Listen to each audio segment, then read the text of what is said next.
여러분 설교, 말씀을 전할 때에 크게 두 가지 방식이 있어요. 하나는 주제 설교라고 해서 어떤 한 가지 주제를 가지고 본문을 통해서 아니면 성경 전체를 통해서 하나님의 말씀을 전하는 방식을 주제 설교라고 하고, 또 한 가지 방식은 강해 설교가 있습니다. 그래서 성경의 한 부분을 정해서 창세기면 창세기, 시편이면 시편, 이렇게 성경 66권 중에 한 권을 정해서 처음부터 끝까지 그 구절구절들을 풀어가면서 그 의미를 되새기는 그런 방식의 설교, 그래서 강해 설교가 있어요.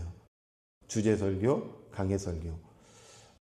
올해에 이제 개척을 하고 나서 이제 한 5개월 정도 이 장소에서 예배하고 있는데, 저는 주제 설교와 강해 설교를 좀 이렇게 믹스해서 반년 동안 말씀을 전했습니다. 예를 들어서 5월 달에는 가정의 달로서 가정과 관련된 부분들을 하나님께 기도하고 찾으면서 말씀을 나눴고, 또 6월 달에는 병자 이야기를 통하여서 그 병자가 내 이야기다, 내 내면을 향한 말씀이다, 이렇게 해서 주제 설교이면서도 본문을 다루는 강해 설교 방식으로 함께 말씀을 나눴는데, 아마 목회자들의 꿈일 거라고 생각합니다. 많은 목회자들, 또 귀한 목사님들의 꿈은 일평생 목회하면서 창세기부터 요한계시록까지 강해 설교하다가 주님 부르시면 가면 좋겠다, 이게 목사님들의 꿈일 거라고 생각을 해요. 저의 꿈이기도 하고.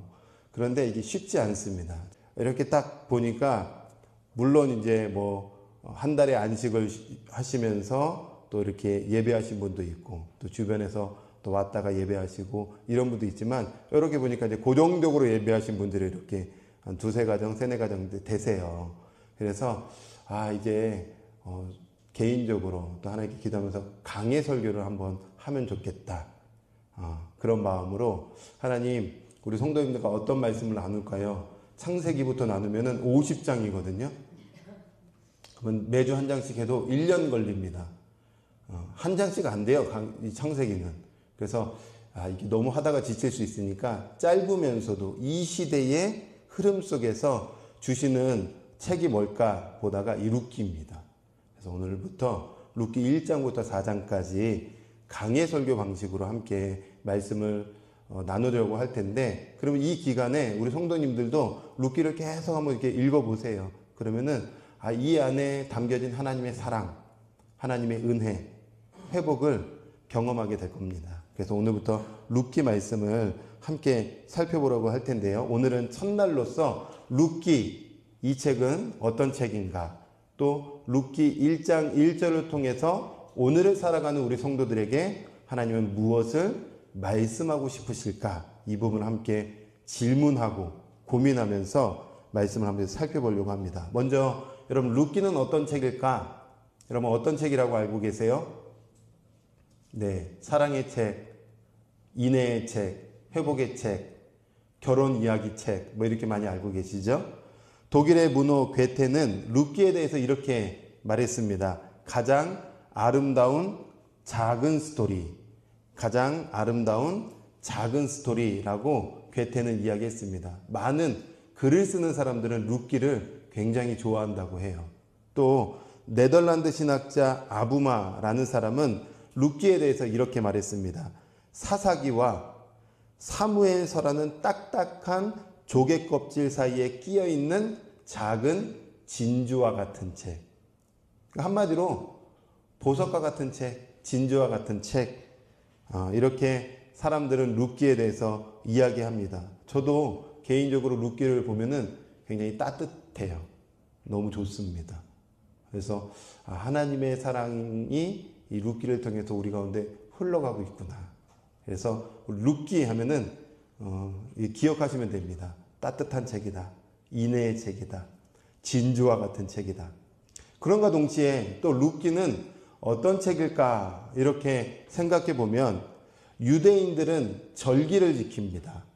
특별히 우리 지난 시간에 3대 절기 기억나시죠? 그래서 유교절과 맞물린 유교절 또는 절기를 지키고, 또 수확절, 우리는 이제 성경에 맥주절이라고 표현되어 있는데 수확절 또는 칠칠절이라고 표현하고, 신약과 연결하면 오순절이라고도 표현한 이 수확절, 그 다음에 초막절, 또 다른 표현으로는 수장절, 장막절, 이렇게 3대 절기를 지킬 때 절기를 어떻게 지키냐면 성경을 읽어요. 특별히 우리가 이제 나중에 이제 배울 수 있겠지만 성문서라고 하는 성경을 절기 때 읽습니다. 뿐만 아니라 2개의 절기를 더 지킬 때 성경을 읽는데 남유다가 멸망했을 때 성전이 파괴된 날을 기억하면서 그날을 절기를 지키며 읽는 책이 있어요. 또 불임절이라는 절기 때 이 5개의 절기 속에서 읽는 책이 있는데 화면을 보시면 이럴 때 성경을 읽습니다. 특별히 여러분 6월절은 아시는 것처럼 이스라엘 백성들이 애굽의 노예로 있을 때에 마지막 10번째 재앙이 끝나고 백성들이 출애굽하거든요. 근데 10번째 재앙이 뭐냐면 장자의 죽음 재앙이에요. 그런데 이 재앙은 그 애굽 땅에 있는 모든 가정들마다 다 임했습니다. 그런데 살아나는 방법이 있어요. 죽음을 맛보지 않는 그런 은혜를 누가 누리냐면 문설주에 어린 양의 피를 바르는 집은, 가정은 죽음이 뛰어넘어갑니다. 그걸 6월절이라고 했죠. 그러니까 그 날은 믿는 자들에게는, 피가 있는 자들에게는 감사의 날이요, 기쁨의 날이요, 구원의 날이요, 신랑 되신 하나님의 사랑을 입은 날입니다. 사랑의 날입니다. 그럼 사랑하면서 읽는 책이 뭐냐면 아가서입니다. 솔로몬이 여인에게 사랑을 고백하면서 사랑하는 날. 그래서 이 절기 때는 아가서를 읽어요. 또 성전 파괴. 그래서 이스라엘 백성들이 남유다가 결국에 우상 숭배로 하나님 앞에 끝까지 대항하다가 망한 날, 슬픈 날. 그래서 선지자가 그토록 외쳤지만 그 외침 속에서도 하나님을 거부해서 망한 날, 슬픈 날이잖아요. 애곡하는 날이잖아요. 그래서 성전 파괴에는 어떤 책을 읽냐면 예레미야 애가를 읽습니다. 그 다음에 장막절, 또 초막절, 수장절이라고 하죠. 이스라엘 백성들이 광야길 걸어갈 때에 이 텐트를 쳐요. 그리고 이 광야, 이 장막 속에서 진짜 우리를 구원하시고 하나님 이끄시는 하나님을 기억하는 날이거든요. 그래서 우리의 본향을 향해서 우리는 우리의 인생길을 걸어갑니다. 이 땅은요, 잠깐 있다가 사라지는 날이에요. 그러니까 여러분, 이 땅의 것에 우리가 목숨 걸면 된다, 안 된다? 안 되는 날이죠. 왜냐하면 헛되고 헛되며 헛되고 헛되니 모든 것이 헛되도다. 이것이 잠언서거든요. 예. 전도서. 그래서 초막절에는 전도서를 읽어요. 그 다음에 불임절. 불임절에는 에스더서를 읽고, 그리고 77절, 수확절에는 거두어드리는 날이잖아요. 거두는 날입니다. 그래서 이 룻기의 배경은 거둠이 배경이에요. 망하고 실패한 것 같지만 보리가 추수하는 날에 그들이 다시 베들레헴에 들어가서 추수하는 중에 보아스를 만나고 결혼을 하고 그 다음에 후손을 낳고 이게 거둬들이는 날에는 바로 룻기를 읽습니다. 수확하라고. 우리도 은혜를 수확하고 하나님의 자비를 수확하고 사랑을 수확하면서 룻기를 읽어야 되겠죠. 그래서 룻기는 이렇게 수확의 기쁨을 느끼고 하나님의 자비를 경험하는 그런 책이다. 우리를 향한 하나님의 놀라운 사랑과 돌봄과 은혜가 가득한 책이 룻기다. 여러분 힘들고 지칠 때마다 룻기서를 잘 읽어보십시오. 한결같은 하나님의 사랑이 담겨져 있습니다. 자, 그런데 이 룻기 배경이 어디냐면, 어느 시대냐면 바로 사사시대가 배경을 두고 있어요. 사사시대다. 여러분, 사사시대는 어떤 시대일까요? 하나님의 꿈이 무너진 시대입니다. 사사시대는 하나님의 꿈이 무너진 시대예요. 무슨 얘기냐면 하나님의 계획은 원래 하나님과 교제하고 또 하나님의 사랑을 누리고 함께 살아가는 시대가 하나님의 꿈이었어요. 그런데 망가지죠. 선악과 사건으로 망가지고, 또 노아 시대 때는 완전히 모든 사람들이 막 패역해서 계획하고 생각하는 것이 다 하나님을 대적하는 일들이다 보니까 하나님이 기다리시고 기다리다가 물심판을 내리세요. 그리고 방주 안에 노아와 노아의 자손들이 둬서 다시 새로운 시작하지만 얼마 못 가서 니므롯이라는, 함의 자손인 니므롯이라는 사람이 시나이 평지에서 바벨탑을 쌓습니다. 그냥 탑 쌓은 게 아니에요. 나라 만든 겁니다. 제국을 만들려고 했던 겁니다. 그로부터 왕권이 시작되고 하나님 거부하기 시작합니다. 그래서 역사 속에 모든 신화는 그때로부터 나와요. 모든 우상도 그때로부터 나와요. 그러니까 하나님은 이제 물심판 안 하겠다고 했으니 하나님의 큰 계획은 뭐냐면 내 나라 내가 만들겠다. 믿음의 나라 만들겠다. 하나님께 올인하는 사람 만들겠다. 그래서 아브라함을 불러냈는데 아브라함이 순종했네요. 그 우상의 도시에서 나왔네요. 하나님 바라보면서 인생을 의탁했네요.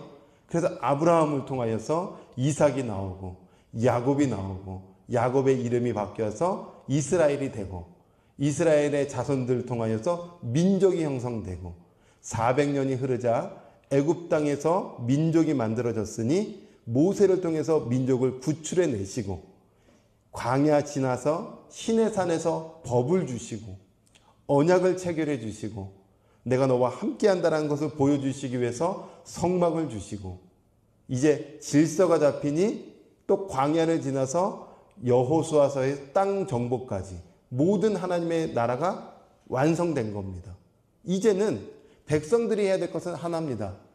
여호수아서 다음 서에는 뭐가 나와야 되냐면 하나님의 말씀을 사랑하고 그 말씀을 먹었더니 말씀이 인생길에 딱딱딱 분별할 수 있는 힘을 줘서 무엇을 선택하던 하나님의 뜻에 어긋나지 않고 혹 실수했다면 말씀이 들어왔으니 하나님 내가 또 내 욕망대로 살았군요. 회개하고 자복해서 다시 하나님께 영광 올려드리는 그 시대. 이게 하나님이 꿈꾸는 시대입니다. 이해가 되시죠? 여러분, 이 하나님의 꿈은요, 지금도 여전히 우리를 향한 꿈이에요. 교회에서 뭐 많이 하지 않고, 막 봉사하고, 헌신하고, 이러면서 여러분 지치는 게 아니라 본질 붙잡고, 말씀 붙잡고, 늘 말씀드리는 것처럼 자립해서 주일에만 우리가 말씀 함께 듣는 것이 아니라 주중에도 말씀 읽고, 묵상하고, 기도하고, 하나님의 뜻을 구하고, 하나님의 마음을 구해서 살아내는 삶. 이 하나님의 꿈입니다. 그런데 여호수아서 다음 시대는 어떤 시대일까요? 사사시대예요. 어긋난 시대라는 겁니다. 이 시대는 주님의 계획에서 오면 안 되는 시대입니다. 왜냐하면 사사라는 사람들은 판결한다는 거거든요. 너희가 지금 잘못된 것을 판결하여서 하나님의 영이 임하여서 하나님의 심판으로부터 벗어나게끔 도와주는 사람들이 사사들이에요. 이 시대는 오면 안 돼요. 그런데 이 시대가 왔다는 것은 또 하나님의 뜻에 어긋났구나. 하나님의 뜻대로 살지 않았구나. 이게 사사시대였다는 겁니다. 슬픈 시대죠. 영적으로는 암흑기예요. 그런데 오늘 룻기의 시작은 배경이 사사가 치리하던 때에, 즉 사사시대에 그 땅에 뭐가 찾아왔을까요? 흉년이 온 겁니다.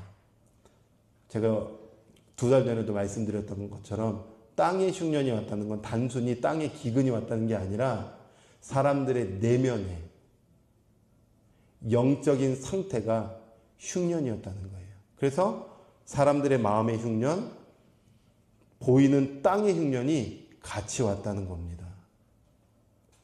여러분, 흉년, 기근이라는 이 단어를 성경에서 쭉 보면은 어디랑 많이 연결되냐면 선지서에서 그렇게 많이 나와요.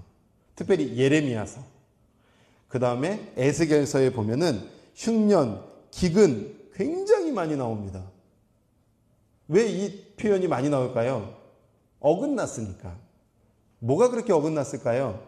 뭐가 그렇게 우리 마음에 흉년이 찾아온 걸까요? 뭐 때문에? 10계명 제1계명이 어긋났기 때문에 마음에 기근이 온 겁니다. 땅에 기근이 온 거예요. 10계명 제1계명이 뭘까요? 나 외에 다른 신을 섬기지 마라. 직역하면 내 얼굴과 너의 얼굴 사이에 아무것도 두지 마라. 이게 10계명의 제1계명입니다. 하나님의 얼굴과 우리의 얼굴, 하나님의 눈과 우리의 눈 사이에는 아무것도 있으면 안 된다는 거예요. 이걸 다른 말로 말하면 우상을 만들고 우상을 숭배하지 말라는 겁니다. 그런데 성경에서 그토록 이야기하는 게 뭐냐면 우상이에요.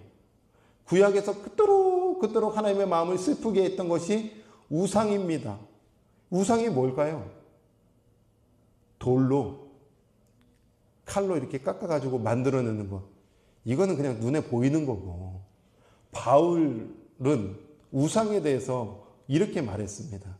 나무 깎아가지고 만드는 것, 돌 깎아가지고 만드는 것, 탑을 쌓아가지고 만드는 것, 이런 것 말고 진짜 네 마음에 있는 게 우상인데, 골로새서 3장 5절 말씀에 그때 당시의 성도들에게 이렇게 우상에 대해서 이야기합니다. 같이 한번 읽어볼까요? 우상이 뭔지 같이 있습니다. 시작. 그러므로 땅에 있는 지체를 죽이라. 곧 음란과 부정과 사욕과 악한 정욕과 탐심이니 탐심은 우상 숭배니라. 예, 바울이 말하는 우상 숭배가 뭘까요? 탐심이에요. 탐심. 세상을 탐하는 욕심. 이게 하나님 말씀하실 때 우상이라고 해요. 우상. 여러분 구약에도 이사야 선지자가 뭐라고 얘기하냐면 57장 17절에 그의 탐심의 죄악으로 말미암아 내가 노하여 그를 쳤으며 또 내 얼굴을 가리고 노하였으나 그가 아직도 패역하여 자기 마음의 길을 걸어가도다. 여러분 탐심의 죄악으로 하나님을 멀리하는 겁니다. 탐심은 우상 숭배예요. 정말 무서운 건 뭐냐면 탐심으로 우리가 신앙생활 하려고 할 때가 있다는 겁니다. 그러면 영적 기근이 찾아올 겁니다. 여러분 이 시대를 뭐라고 하는가 젊은이들 들어보니까 탐심이 트렌드가 된 시대다 이렇게 표현하더라고요. 탐심이 트렌드가 된 시대다. 그래서 요즘 청소년들 또 청년들 또 30대 40대 많은 분들이 뭐 하냐면 SNS 많이 합니다. SNS 중독됐습니다. 그 중에 SNS 뭐 하는가 이렇게 보니까 인스타그램을 그렇게 많이 합니다. 그럼 인스타그램에서 뭐 하나 이렇게 살펴보니까 사진을 그렇게 올려대고 뭐 이렇게 해요. 무슨 사진을 그렇게 올리나 보니까 다 나는 가난합니다. 나는 부족합니다. 이런 사진 없습니다. 뭐 올릴까요? 물건 산 거. 물건도 뭐 다이소에서 뭐 200원짜리 샀습니다. 이런 거 안 올리겠죠? 명품 올립니다. 백 중에 명품 뭐 있어요? 샤넬? 제가 샤넬밖에 몰라서. 하여튼 뭐 그런 거 샀으면은 그런 거 찍어서 이제 올려야 되고. 또 비행기 타도 그냥 올리지 않죠? 뭐 굉장히 이제 뭐 1등급 해가지고 올리고. 호텔 가가지고도 3성급 호텔 이런 거 안 올리고 6성급, 7성급 호텔 해가지고 저도 이제 궁금해서 찾아봤어요. 6성급 호텔이 얼마인가 보니까 하루 1박에 1,200만 원. 이제 우리 이제 은지 정정 같은 경우에는 역시 중독이 안 됐어. 탐심이 없어. 그런 거 이제 올리는 거예요. 예. 그런 거 올려가지고 나 지금 이런 호텔에서 한다. 나 이런 명품 가방, 명품 옷 있다. 나 이런 맛있는 거 먹으러 갔다. 나 지금 해외여행에 있다. 이런 사진을 올립니다. 친구들이 봅니다. 그러면 어떤 마음이 찾아올까요? 부러워합니다. 그리고 욕심을 냅니다. 나도 돈을 모아서 저렇게 한번 사진 한번 찍어보고 SNS에 올려보리라. 그래서 부러움이 욕심을 낳고 욕심은 탐심으로 바뀌어서 그게 인생의 방향성이 되고 우상숭배가 되는 거예요. 여러분 SNS 뭐 그렇게 사실은 우리가 영적인 눈으로 잘 볼 필요가 있습니다. 물론 이런 인스타그램이나 이런 것들을 정보를 나누고 좋은 정보를 나누는데 활용한다는 것은 좋은 방법일 수 있겠지만 대부분은 그렇게 하지 않더라고요. 그래서 탐심은 우상숭배가 됩니다. 세상은 탐심을 일으켜요. 눈에 보이는 것들은 끊임없이 우리의 욕망을 자극시킵니다. 그래서 하나님 없이 살아가게끔 끊임없이 우리를 변질시키는 겁니다. 무서운 것은 신앙에도 탐심이 들어왔다는 거예요. 이게 맞물리면, 탐심과 신앙이 맞물리면 괴물 신자가 됩니다. 괴물이 되는 거예요, 괴물. 그래서 제가 죄송하지만 아닌 건 아니니까 말씀을 드리면, 지난 한국교회에 참 못난 전통이 있습니다. 뭐냐면 이런 거예요. 직분을 받을 때에, 장로 직분을 받을 때에, 권사 직분을 받을 때에, 지금은 이제 거의 없겠죠? 그냥 받나요? 장로 직분 받으면 이제 1,000만 원 내십시오. 1,000만 원 교회 헌금하고, 권사 직분 받을 때 500만 원 헌금하고, 뭐 이런 일들이 있었어요. 왜요? 왜 그렇게 해야 될까요? 성경에는 그런 얘기가 한마디도 없는데, 이게 미안한 얘기지만 목회자의 탐심입니다. 뭐 교회를 건물을 세운다던가 자기 주머니에 들어간다던가, 이게 탐심이에요. 그러면 안 되는데 그랬던 거죠. 11조를 내지 않으면 구원받지 못한다. 어떤 대형 교회의 목사님이 말씀을 전했고 이게 기록으로 남아 있어요. 11조를 내지 않는 것과 구원과 무슨 상관이 있습니까? 탐심입니다. 이런 것들이 괴물 리더를 만들고 괴물 사람을 만드는 거예요. 그러면 안 된다는 거예요. 끊임없이 얼마나 많은 돈의 탐심이 우상숭배가 되어서 우리의 신앙을 곁길로 빠지게 하는지 모릅니다. 그러면 어떤 일이 발생하냐면 기근이 와요. 흉년이 찾아옵니다. 그러면 안 됩니다.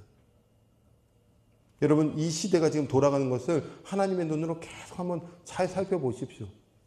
교회는 지금 십자가를 외치고 있는가?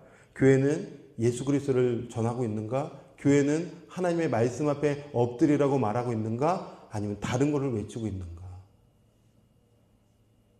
말씀이라는 이름으로요, 얼마나 무서운 일들이 펼쳐지고 있는지 몰라요. 그러니 예배하고 말씀 배우겠다고 하는 성도님들도 정말 때로는 안타까운 일들도 생길 수 있는 거죠. 그러니까 여러분 저를 위해서 기도해 주시고 저는 여러분을 위해서 기도하고 일평생 살아가는 동안 겸손한 마음으로 말씀 잘 알고, 말씀 안다는 것은 하나님 알고 하나님의 뜻대로 살다가 가면 되는 겁니다. 그런데 하나님께서 이렇게 탐심이 가득한, 우상숭배가 가득한 이 사사시대에 빛과 같은, 이 사람 너무 좋다라고 칭찬할 만한 사람이 나타나요. 그 사람이 누구냐면 룻입니다. 보아스고요, 나옴입니다. 그래서 이 사사시대의 암흑과 같은 시대에 진주와 같은 사람, 이 사람이 나옴이야, 이 사람이 룻이야, 이 사람이 보아스다라고 하면서 우리에게 소망의 말씀을 주고 있는 것이죠. 저는 정말 이 영적 암흑기라고 하고 종말의 때가 왔다라고 하는 이 시대에 우리 귀한 성도님들이 정말 룻처럼, 보아스처럼, 또 나오미처럼 정말 하나님을 열망하고 하나님을 가까이 하는 우리 성도님들이 되시기를 주님의 이름으로 축원합니다. 자, 그런데 신기한 것은 이 룻기의 시작의 단어가 굉장히 신기합니다. 이거는 그냥 지식으로 한번 잘 쌓아 놓으세요.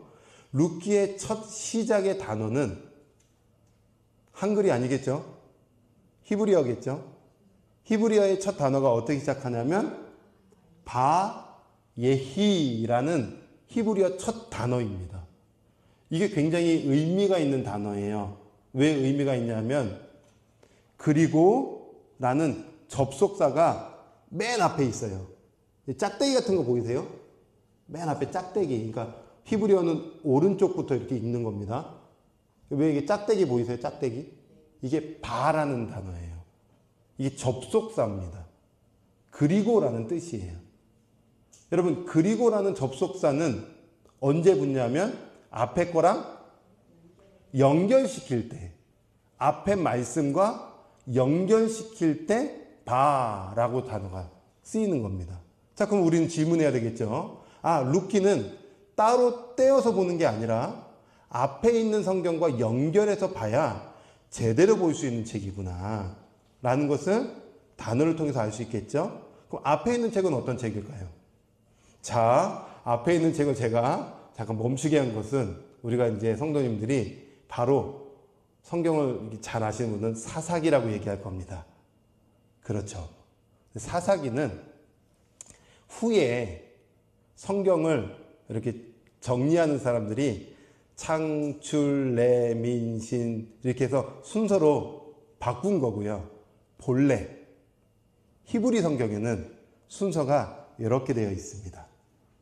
보시면 구약 성경에는 우리가 보통 아는 것처럼 여호수아서, 사사기, 룻기, 사무엘상, 지금 우리 성경 보는 대로 그렇게 순서가 되어 있겠죠. 그런데 본래 히브리 그냥 성경에는 순서가 욥기, 잠언, 룻기, 아가서로 되어 있어요. 그러니까 히브리어 원문으로 딱 보면은 룻기는 어디랑 연결될까요? 잠언서랑 연결된 겁니다. 그럼 잠언서 맨 마지막은 어떤 내용일까요? 혹시 아세요? 31장 현숙한 여인 이야기예요. 그래서 31장 10절에서 쭉 나오는 성경은 현숙한 여인 하면서 이야기하다가 바예히 하면서 룻기로 연결되는 겁니다. 이해가 되시죠? 그러면 누가 현숙한 여인이야 하면서 모델로 그 현숙한 여인은 룻이야 이렇게 얘기하고 싶은 거예요. 성경의 기자가. 얼마나 좋아요? 재밌죠? 자, 그런데 현숙한 여인을 뭐라고 잠언서에서 이야기하냐면 잠언서 31장 30절에 현숙한 여인은 하면서 요건 꼭 기억해야 됩니다. 이렇게 이야기하고 있습니다. 같이 한번 읽어볼까요? 고운 것도 시작. 고운 것도 거짓되고 아름다운 것도 헛되나 오직 여호와를 경외하는 여자는 칭찬을 받을 것이다. 네, 현숙한 여인은 진주보다 값지다 이렇게 얘기하면서 그 현숙한 여인의 특징이 어떤 특징을 갖고 있냐면 여호와를 경외하는 사람이 현숙한 사람이다. 사사시대에 찾고 싶은 사람이 있어요. 누굴까요? 현숙한 여인이에요. 그 현숙한 사람은 누굴까요? 경외하는 사람입니다. 그러니까 지금 이 시대에 진짜 우리가 하나님을 경외하며 살아가고 있는가? 이거 질문하고 있는 겁니다. 진짜 하나님을 경외하면서 하나님을 두려워하면서 하나님을 의지하면서 살아가고 있노? 라고 지금 질문하고 있는 거예요. 경외가 뭘까요? 두려워하는 것. 두려워할 줄 아는 마음. 이게 경외인데 또 다른 표현으로는 시편 기자가 시편 33편 18절에 이렇게 친절하게 번역해서 이야기해주고 있어요. 이것도 한번 같이 한번 읽어볼까요? 시작. 여호와는 그를 경외하는 자, 곧 그의 인자하심을 바라는 자를 살피사. 네, 경외하는 자가 곧 그의 인자하심을 바라는 자가 경외하는 자예요. 여기에서 여러분 인자라는 것은 루키의 핵심 단어인 헤세드라는 단어로 인애입니다. 인애. 인애는, 잘 들으세요. 이거는 이제 룻기의 계속 핵심이니까, 강한 자가 약한 자에게 베푸는 사랑이에요. 한 번 더요. 그냥 사랑, 이게 아니라 강한 자가 약한 자에게 베푸는 손길이에요. 이게 인애입니다. 그런데 경외하는 자는 하나님의 강한 손이 약하디 약한 우리에게 하나님의 손길을 베풀어 주십시오라고 바라는 자, 즉 기다리는 자가 경외하는 자라는 거예요. 하나님, 내 인생길 내가 걸어갈 수가 없군요. 하나님, 내 사업장 여태까지 내가 열심히 했지만 망하게 하시는 것도 하나님이시고, 성공케 하시는 것도 하나님이시고, 건강을 지켜주시는 분도 하나님이시고, 내 삶을 붙들어 주시는 분도 하나님이시군요. 나는 약하디 약한 존재인데 강하신 하나님의 손길로 난 살아가기 원합니다. 그 손길이 오늘도 임하기 원하고 내일도 임하기 원하고, 저 주님 그 손길 기다립니다. 이게 경외하는 자예요. 이게 현숙한 사람이라는 거고, 이 사람은 주님이 찾고 있다는 것입니다. 그래서 보아스는 강한 자로서 약한 룻에게 사랑을 베푸잖아요. 인애를 베풀잖아요. 그 사람 찾고 있는 거예요. 지금 이 시대에. 룻은 약하디 약한 시어머니에게 내 홀로 가게 하지 않고 사랑을 베풀잖아요. 이 사람 지금 찾고 있다는 거예요. 여러분의 물질이 약한 곳으로 흘러가고 있잖아요. 이런 사람들 찾고 있다는 거예요. 여러분의 사랑이 그냥 나만 유익을 구하는 것이 아니라 함께 나누고 있잖아요. 이 사람 찾고 있다는 겁니다. 날마다 하나님을 바라보는 사람, 날마다 하나님을 찾고 있는 사람, 그 사람 찾고 있다는 거예요. 그래서 하나님이 기뻐하는 중에 모압의 이방 여인 상관없이 그 여인의 고백을 굉장히 기뻐하세요. 어떤 고백했는데요? 똑같은 고백해요. 룻이. 이 잠언 31장의 고백, 그 고백을 그대로 하는데 16절, 17절에 보니까, 1장 16절, 17절에 보니까 이게 룻의 고백입니다. 제가 한번 읽어볼게요. 엄마가, 시어머니가, 야, 나는 늙어가지고 소망이 없다. 너희는 젊지 않냐? 아직 아기도 없지 않냐? 그냥 모압 땅에서 잘 살아 하자. 두 명의 며느리 중에 오르바라는 며느리는 갔고요. 한 명의 며느리인 룻이 이 고백하는 거예요. 그 고백에서 잘 새겨드려야 될 고백은, 룻이 이르되 내게 어머니를 떠나며 어머니를 따르지 말고 돌아가라 강건하지 마옵소서. 어머니께서 가시는 곳에 나도 가고 어머니께서 머무시는 곳에 나도 머물겠나이다. 그 다음이에요. 어머니의 백성이 나의 백성이 되고 어머니의 하나님이 나의 하나님이라는 거예요. 이 고백은 그냥 고백이 아니에요. 이스라엘의 하나님이, 그들이 믿는 천지를 주관하시는 하나님이 나의 신입니다. 나는 그 하나님 믿고 따라가렵니다. 이 고백입니다. 창조의 하나님, 구원자이신 하나님, 그 아들 독생자이신 예수 그리스도를 보내신 그 예수님을, 나는 그분을 믿습니다. 나 그분 따라가렵니다. 이 고백이 경외하는 자의 고백이고 그의 인자하심을 바라는 자의 신앙 고백인 거예요. 이 사람 찾는 거예요. 이 사람. 주님이 다른 거 찾지 않아요. 오늘 한 주 동안 실패했어요? 괜찮아요. 오늘 주님 앞에 엎드려서 주님, 내 죄를 용서해 주실 분은 주님밖에 없습니다. 내 인생을 책임져 주실 분은 주님밖에 없습니다. 이 고백하는 사람. 그래서 다시 정신 차리고 한 주 동안 하나님께서 주신 이 생명의 말씀 붙잡고 나 하나님 붙듭니다. 이 사람 찾는다는 겁니다.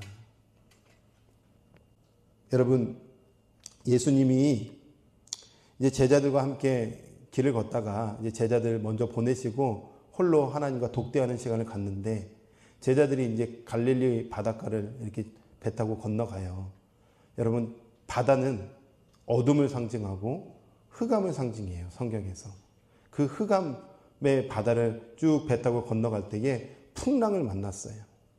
그럴 때 풍랑이 막 덮치고 있을 때에 베테랑인 어부들도 이 풍랑을 어떻게 할 수 없었던 상황이 닥칩니다. 그때에 우리 예수님이 풍랑 위를 쫙 걸어오세요.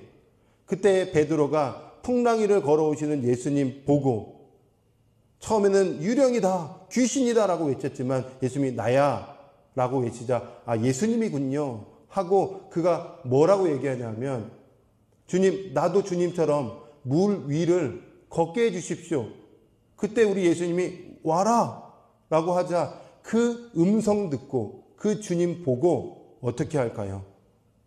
풍랑 위에 발을 내밀어요. 여러분, 이 말씀 왜 있을까요?